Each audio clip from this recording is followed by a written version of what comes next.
So ito guys, pag-usapan po natin kasi po tomorrow is Friday na. Okay? Tapos susunod po Saturday, birthday celebration ni Atasha Mulak. So inaasahan po na enggrande na naman yung pong episode ng EAT sa TV5. Pero yun po, Friday na bukas, as malapit ng magsabado, ay hindi ko pa rin nakikita at hindi pa rin po nilalabas yung pong mga ratings para po sa nakaraang Sabado, which is nakakapagtaka. Okay, nakakapagtaka po na wala pa rin na nakakalabas. Ang meron po yung sa Kantar Media na kung saan number 1 yung It's Showtime nung last Saturday daw, 6.9%, habang kulelat yung EAT with 4.6%. Pero alam naman po natin, syempre may mga ilang tao po na medyo nagdududa kasi itong sa Kantar ay baka daw masyadong bias towards ABS-CBN na mga shows, di ba? Nawala nga yan nung pandemic, nung nawala ng prangkisa yung ABS. Tapos ngayon na lang bumalik, tapos noon time lang yung minemeasure. So, nagtataka lang yung iba. Tapos, sabihin naman natin na baka kaya wala kasi long weekend. I mean, long vacation. 'Di ba? Wala halos pasok buong linggo.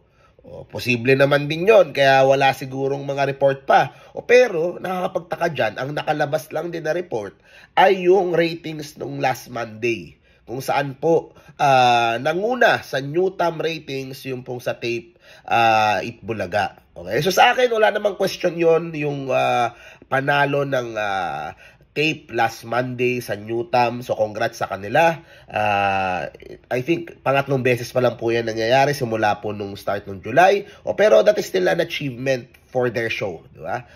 Kaya talagang todo post po yan sa mga pages po nila. Pero nagtataka lang nga ako, bakit wala pa yung pong mga araw na Friday, Saturday, Tuesday, Wednesday, hanggang kanina, Thursday. Wala pa rin po yung mga araw na kung saan inaasahan po natin na ang number 1 doon sa Newtam ay yung EAT. At ang meron lang nakalabas ay itong yung Kantar na It's Showtime yung nangunguna, at yung isang araw sa Monday na tape yung nangunguna. Pero either way nga po, like I said, buong month of October, EAT po ang nanguna sa rating. So pag in-average mo yan, talagang the whole month ay EAT pa rin po yung number 1 pagdating po dyan. And of course, alam naman ng mga advertisers yan pagdating po sa labanan ng ratings dito sa noontime show. Tsaka yung sa EAT naman, hindi nila sobrang concern yan. Basta ginagandahan nila yung show,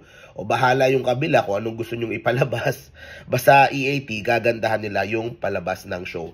So next naman natin pag-usapan yung, ito may naninira na naman sa sabi ko na nga kapag tinakal ko kasi itong kay Paulo Contis at kay Ara San Agustin. Concerned lang naman ako kay Ara kasi na-meet ko yan before, napakabait sa akin. Ito, basahin natin yung hirit sa akin. Ito. Ni Solid Kapuso Forever na page.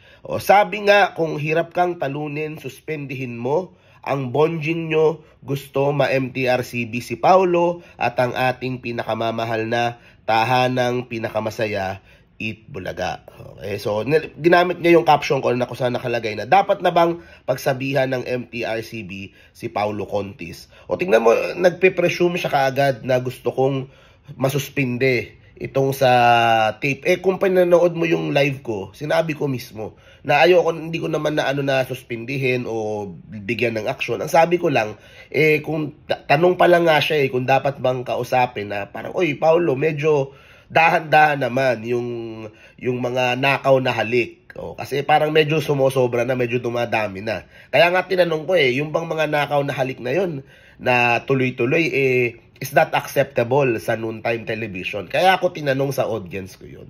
Yun lang po yun. Minamasama na kaagad. Well, ganun talaga yung mga ibang pages na lahat, kumbaga wala na akong gagawin tama. Lahat na lang nasabihin ko ay mali. At of course, they're using names. Tinatawag akong bonjing. Wala namang problema doon. Tawagin mo akong baby kung gusto mo, kung anong gusto mo. Yun. Tapos, basahin natin yung comment nga. Gagawa talaga ang paraan para masuspinde at mapigilan ang tape Incorporated at Itbulaga. So nga pala, November na pero tuloy pa rin ang Eat Bulaga. Sabi nila katapusan daw ng October, magsasara ang Eat Bulaga. Yan. Pansin ko lang, nangangayayat si Mark, mahirap talaga pag stress. Thank you. Thank you. Sinusubukan ko kasi mag-exercise ngayong November. Kaya sinusubukan natin magpapayat. Kaya ako nangangayayat, nagda-diet ako. Kasi kailangan ko na mag-lose weight para hindi ako magkasakit. Basically, yun ang pinakasagot ko. Para makaiwas sa mga posibleng maging sakit in the future. Kasi health is wealth. Ayan. So, basahin natin yung mga comments dito. Ayan. Ito yung mga comments. Basahin natin. O, sabi ni Ruby Segovia del Monte, super inggit kay Paulo. Matulog ka sa kangkungan, Mark. Baka pagising mo, lamang ka na kay Paulo ng isang paligo. Ano pa kailan mo kay Paulo? Inaano ka ba? Ano ang iyong pinaglalaban? Kakarindi ka na, Mark Gamboa. Ma'am Ruby, sila ang gumagawa ng issue. Sila ang gumagawa ng mga sabi nga ni Paulo sa ano daw yun sa sketch daw yun. Ibig sabihin, nasa script. O sabihin, tape ang gumagawa ng issue para pag-usapan. Okay, tape ang gumagawa. Tapos, kinover siya ng lahat ng mga main search mo. Nasa lahat ng mga news outlets yan. O tapos ako yung pinagtututukan nyo na may galit kay Paulo. Ako, ewan ko kung kilala ka personal ni Paulo. Ako, hindi ako kilala personal ni Paulo. Pero, nakilala ko personal si Ara. O, kaya concerned po ako kay Ara. O, diba? May pakialam ako dun sa issue. Ewan ko lang po kayo, Ma'am Ruby. So nagsabi lang po ako ng komento. Okay? Ramil Endrada Espina. Gusto raw ipa-MTRB si Paulo Contis, sabi ni Bonjing. Hindi, wala po ako sinasabing ganyan. Nagtatanong nga ako kung dapat na bang pagsabihan lang. Hindi isuspinde o kung ano. Ayan. Sabi ni Melinda Siacor Sario. Ayan, pakita yung comment haters yan. Dapat si Models of Manila ang ma-MTRCB dahil puro fake news ang pinagko-content. Una po, movies and television ang MTRCB. Wala pong online. So, ibang usapan po pag online censorship. Okay, so hindi po talaga, walang mundong pwedeng mangyari po yon. Dahil wala naman ako sa movie, wala naman po ako sa television. Ma'am Melinda Siacor Sario. Yan po ito po si Ma'am Melinda. Yan. Sinasagot ko na yung tanong nyo, ma'am. Yan. Tapos sino pa dito? Si Procnoy, may update ba sa kaso ng Lubid at yung nagmura? Hindi, nagkausap na sila. Di ba, na-warningan na. Bagong show lang itong sa TVJ Productions. O kaya bagong usap lang po. So, syempre, winarningan na din sila. Ayan. Ito, bumaba na kasi yung rating. Sabi nung isang nag-comment. Ito, Olivia Gabuya. Yun, nangangayayat ka na, Mark. Pinoproblema mo kasi ang Eat Bulaga. Wala naman silang utang sa iyo. Ingat ka, health is wealth. Thank you very much po. Sana, Ma'am Olivia Gabuya, thank you very much po. Yan, sabi niya, health is wealth. Teka lang, ano ba to? Ayun. Ma'am Olivia Gabuya, thank you very much po na sinabihan niyo ako mag-ingat at health is wealth. Totoo po yan. Kaya ako nagpapapayat. Sinusubukan ko. Mahirap mag-diet ba't ko daw pinoproblema yung Eat Bulaga? Dahil yung pangalan kasi.